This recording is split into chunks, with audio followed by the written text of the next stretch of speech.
مصطفیٰ صلی اللہ علیہ وآلہ وسلم افضل العمل النیت الصادقہ، سچی نیت سب سے افضل عمل ہے۔ اے عاشقان رسول، ہر کام سے پہلے اچھی نیتیں کرنے کی عادت بنائیے کہ اچھی نیت بندے کو جنت میں داخل کر دیتی ہے۔ بیان سننے سے پہلے بھی اچھی نیتیں کر لیجئے۔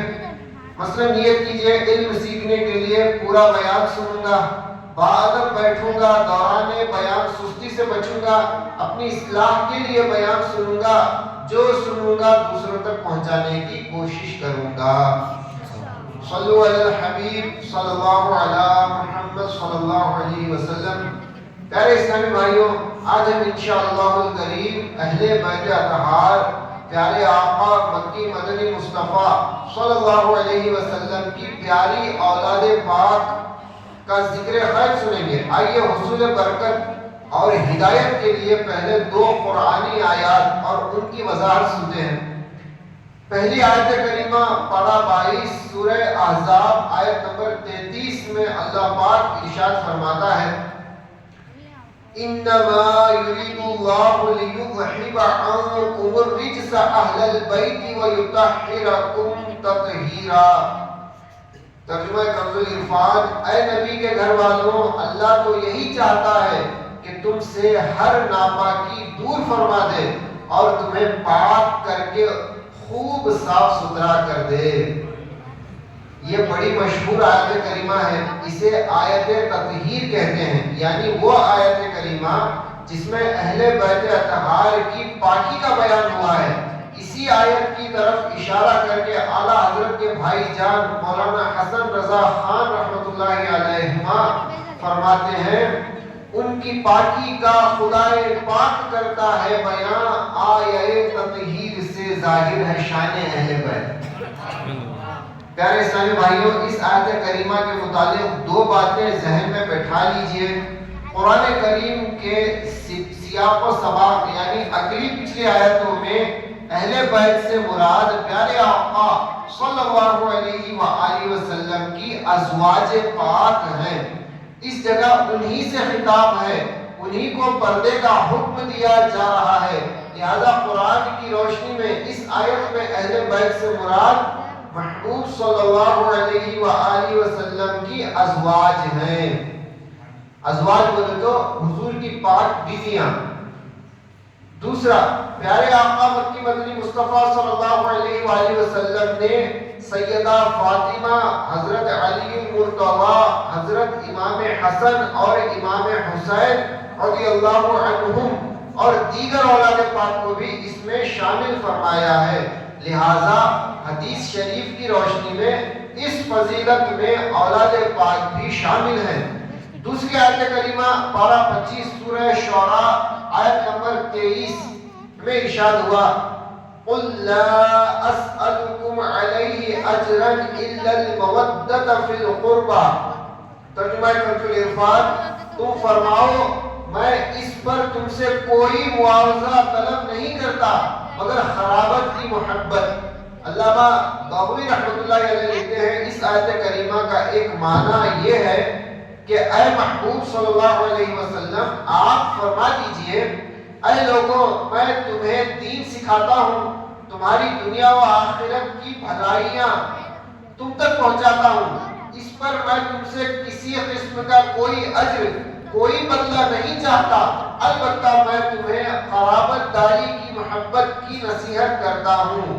اس سے معلوم ہوا پیارے آقا مکی مدنی مصطفیٰ صلی اللہ علیہ وآلہ وسلم آپ کے رشتہ داروں کی محبت دین کے فرائض میں سے ہے۔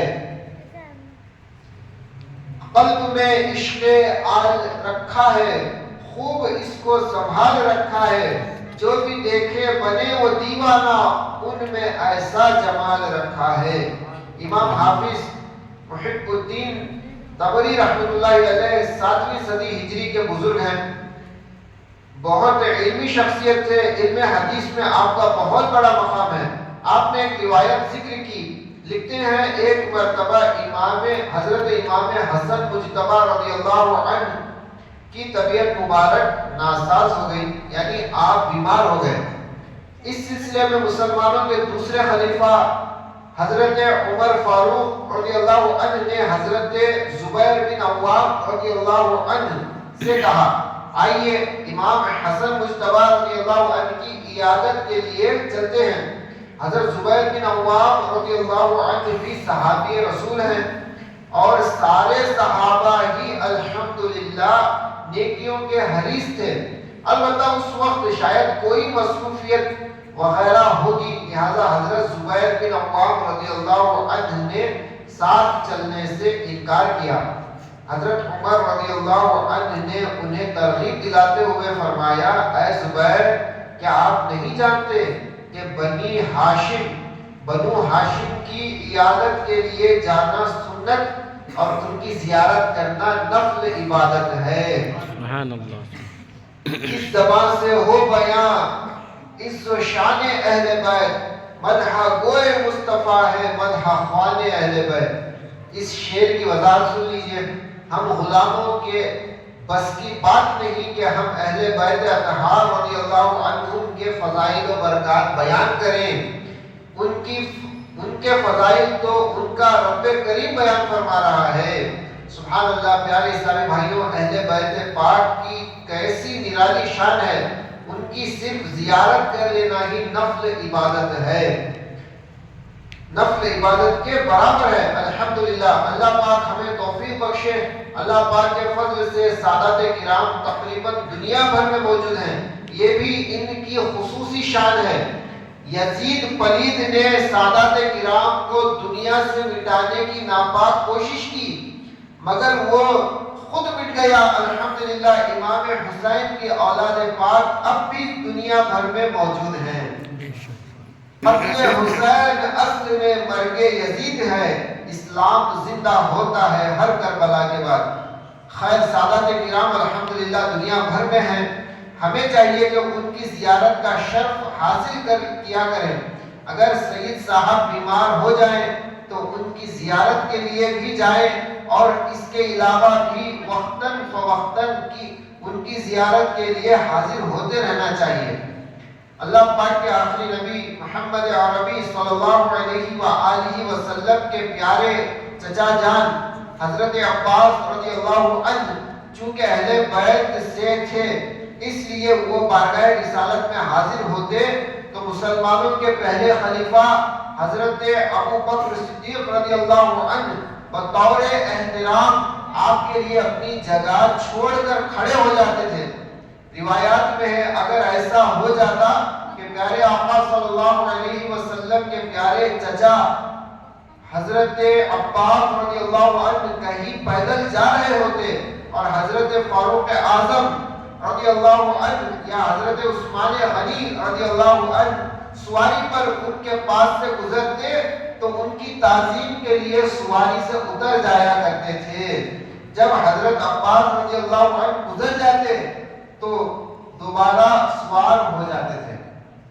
سبحان اللہ۔ اللہ پاک ہمیں بھی سیدوں کا ادب نصیب فرمائے، آمین بجاہ خاتم النبیین صلی اللہ علیہ وآلہ وسلم۔ حضرت عمر بن عبدالعزیز رحمۃ اللہ علیہ جو بہت بڑے ولی کامل، اس امت میں پہلے مجدد اور وقت کے خلیفہ ہوئے، آپ نے ایسے کمال انداز سے خلافت کے فرائض انجام دیے کہ آپ کی خلافت کو بھی خلافت راشدہ میں شمار کیا جاتا ہے۔ ایسے زبردست خلیفہ تھے۔ حضرت عمر بن عبدالعزیز رحمۃ اللہ علیہ کی عادت کریمہ تھی کہ سادات کرام تو سادات کرام رہے، خاندان مصطفیٰ سے کچھ بھی نسبت رکھنے والا کوئی آ جاتا تو اس کی تعظیم فرمایا کرتے تھے۔ صحابی رسول ہیں حضرت زید بن حارثہ رضی اللہ عنہ، آپ اولاد رسول نہیں ہیں، البتہ پیارے آقا صلی اللہ علیہ وسلم نے انہیں اپنا منہ بولا بیٹا بنا لیا تھا۔ ایک مرتبہ حضرت زید رضی اللہ عنہ کے خاندان سے کوئی شخص حضرت عمر بن عبدالعزیز رحمۃ اللہ علیہ کے دربار میں آیا، آپ نے انہیں دیکھتے ہی کھڑے ہو کر ان کا استقبال فرمایا اور عزت دیتے ہوئے انہیں اپنی جگہ پر بیٹھا لیا۔ سبحان اللہ، یہ نسبت رسول کا ادب ہے۔ ہمیں بھی چاہیے کہ سادات کرام کو آتا دیکھیں، راستے میں مسجد میں کسی محفل وغیرہ میں ان کی زیارت کا شرف مل جائے تو ادب کے ساتھ اچھی اچھی نیتیں کر کے ان کی زیارت بھی کریں اور ان کی زیارت کے لیے حاضر بھی ہوتے رہا کریں. ذہن میں رہے کہ ان کی زیارت کے لیے جانا ہے تو ان سے خدمت نہیں کروانی بلکہ ان کی خدمت کر کے اپنی آخرت سنوارنی ہے. لہذا ان کی زیارت کے لیے حاضر ہوں, ان کی خدمت بھی کریں اور ہو سکے تو کچھ نہ کچھ مالی نذرانہ بھی پیش کر دیا کریں. ظاہر ہے ہمارے پاس جو کچھ ہے ان کے نانا جان ہی کا صدقہ ہے. ہم ان کی خدمت کا شرف پائیں گے تو انشاءاللہ الکریم ان کے نانا جان خوش ہو کر ہماری بگڑی بنا دیں گے.